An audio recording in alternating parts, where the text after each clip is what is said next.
You made this? No. We made this.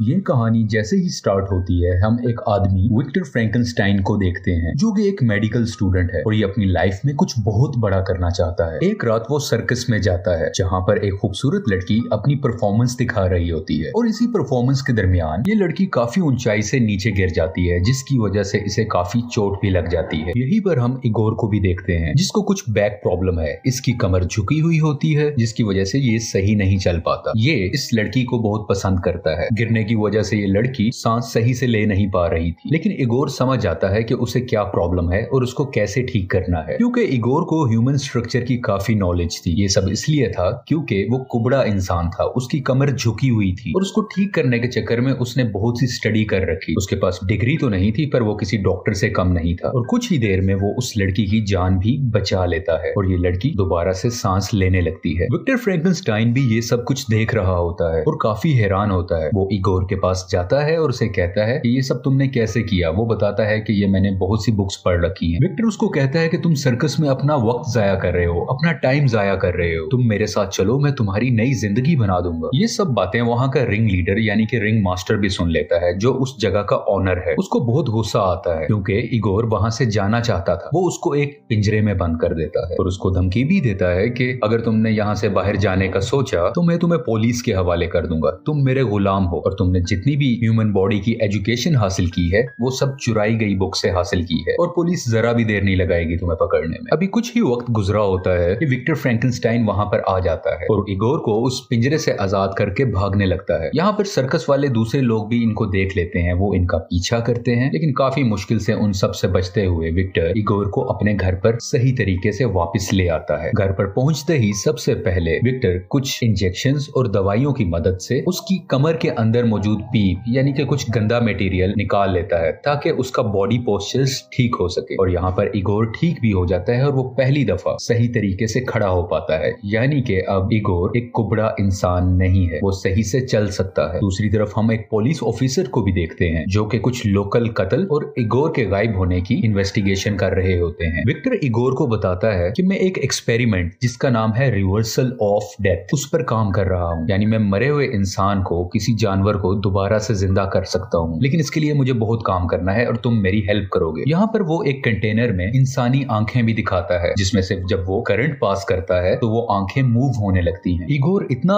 Smart होता है कि यहाँ पर वो विक्टर की एक गलती को ठीक करता है। वो उसे बताता है कि तुमने आंखों की नर्व्स को सही से अटैच नहीं किया। जब विक्टर देखता है तो वो बहुत खुश होता है कि उसने उसकी गलती ठीक की और बहुत ज्यादा इंप्रेस होने लगता है और वो इगोर को अब अपना असिस्टेंट बना लेता है। अब कुछ वक्त गुजरने लगता है। यहाँ पर ये दोनों मरे हुए जानवरों के बॉडी पार्ट्स को जिंदा करते हैं। ये दोनों डिफरेंट बॉडी पार्ट्स की मदद से एक जायंट चिंपैंजी बनाना चाहते हैं जो किसी मॉन्स्टर से कम नहीं होगा। ये साइंस को एक नेक्स्ट लेवल पर लेकर जाना चाह रहे होते हैं। काम करने के बाद विक्टर और इगोर एक पार्टी में जाते हैं जहाँ पर इगोर उसी खूबसूरत लड़की से मिलता है जिसको शुरू में हमने सर्कस में देखा था। वो लड़की इगोर को पहचान तो नहीं पाती, लेकिन इगोर अब भी उससे काफी मोहब्बत करता है, काफी प्यार करता है। यहाँ पर विक्टर उसको उस लड़की से दूर रहने के लिए कहता है। वो बताता है कि वो तुम्हारे लिए डिस्ट्रैक्शन है और तुम्हारा सारा फोकस उस लड़की पर गया तो तुम काम पर फोकस नहीं कर पाओगे। खैर अब ये दोनों अपने घर पर वापस आ जाते हैं। यहाँ पर पहली बार हम उस मॉन्स्टर्स चिंपैंजी को देखते हैं जो मुख्तलिफ इलेक्ट्रिक वायर्स में जकड़ा होता है। अब इलेक्ट्रिसिटी गुजारने का टाइम है। इस मरे हुए चिंपैंजी से इलेक्ट्रिसिटी गुजारी जाती है ताकि वो फिर से जिंदा हो सके। इगोर काफी कंफ्यूज हो रहा होता है यहाँ पर, लेकिन उसकी कंफ्यूजन उसी वक्त दूर हो जाती है जब मरा हुआ चिंपैंजी मूव करने लगता है, यानी कि इनका एक्सपेरिमेंट कामयाब हो चुका है।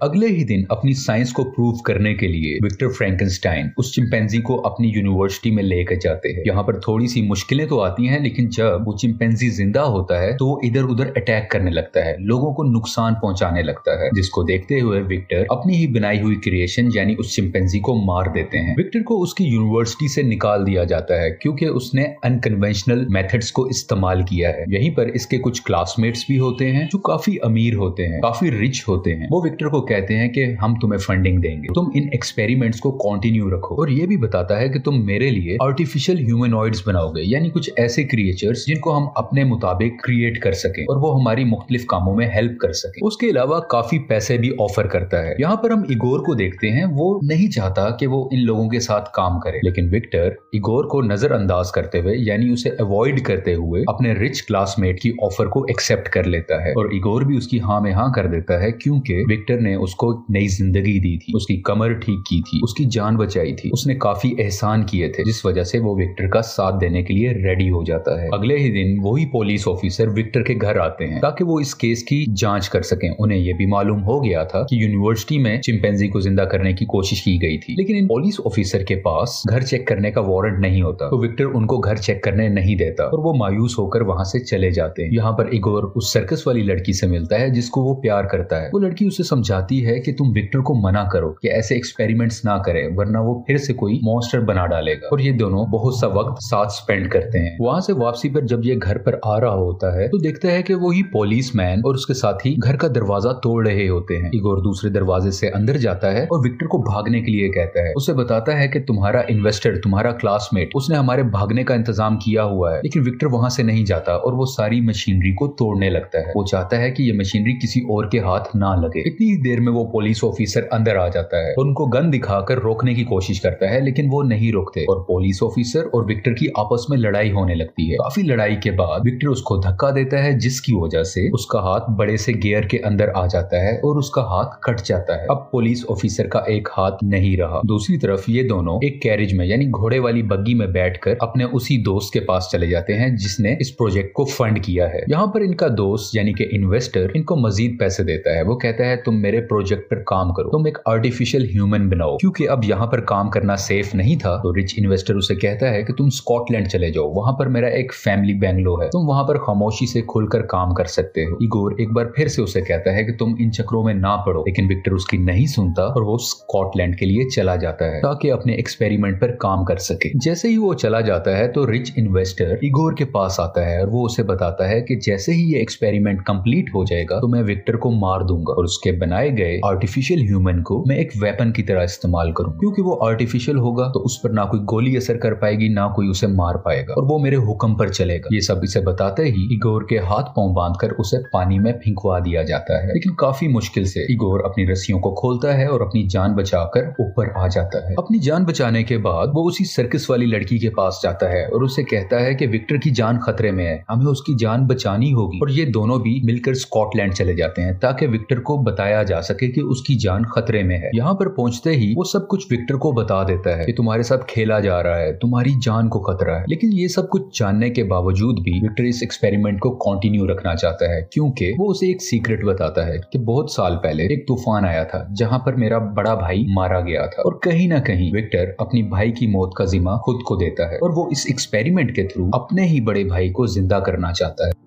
कुछ ही देर में वो इन्वेस्टर और पुलिस ऑफिसर भी यहाँ पर पहुंच जाते हैं जबकि विक्टर अपना एक्सपेरिमेंट कर रहा होता है। एक्सपेरिमेंट के दौरान बहुत ज्यादा ओवरलोडिंग हो जाती है, यानी बहुत ज्यादा बिजली जनरेट हो जाती है, जिसकी वजह से हर जगह तबाही मचने लग जाती है, हर चीज तबाह होने लगती है और उनकी मशीन काफी ज्यादा ब्लास्ट हो जाती है और इसी ब्लास्ट की वजह से उस इन्वेस्टर की यहीं पर मौत हो जाती है। पुलिस ऑफिसर विक्टर को कहता है कि इस सब तबाही के पीछे तुम हो, तुम्हारी वजह से ये सब कुछ हो रहा है। और इसी बातचीत के दरमियान वो बनाया गया मॉन्स्टर अपनी जगह से उठता है और मूव करने लगता है। विक्टर कहीं ना कहीं खुश होता है कि शायद उसका बनाया गया एक्सपेरिमेंट कामयाब हो गया है। विक्टर उस मॉन्स्टर से बात करने की कोशिश करता है लेकिन वो कुछ भी नहीं बोलता और वो मॉन्स्टर एक ही जगह पर खड़ा रहता है। पुलिस ऑफिसर काफी डरा होता है क्योंकि ये मॉन्स्टर काफी खतरनाक लग रहा था और वो अपनी गन निकालकर उसकी तरफ शूट करता है, जिससे उस मॉन्स्टर को काफी दर्द होता है और वो उस पुलिसमैन पर अटैक करता है और उसको मार देता है। उसके बाद ये मॉन्स्टर विक्टर और इगोर से भी लड़ने लगता है, उनको भी नुकसान पहुंचाता है, लेकिन आखिरकार काफी लड़ाई के बाद ये दोनों मिलकर उस मॉन्स्टर को वहीं पर मार देते हैं। एंड पर विक्टर को समंदर के किनारे बैठा दिखाया जाता है। वो इगोर को एक लेटर लिखता है जिसमें वो उसको कहता है कि तुम उस लड़की से मिल सकते हो क्योंकि शुरू में इसने उसको मना किया था उससे मिलने से। इसके अलावा लेटर में विक्टर ने उससे माफी भी मांगी होती है क्योंकि इगोर बार बार उसे मना करता रहा, लेकिन उसने उसकी एक भी नहीं सुनी और ये मूवी इसी सीन पर खत्म हो जाती है। Thank you so much.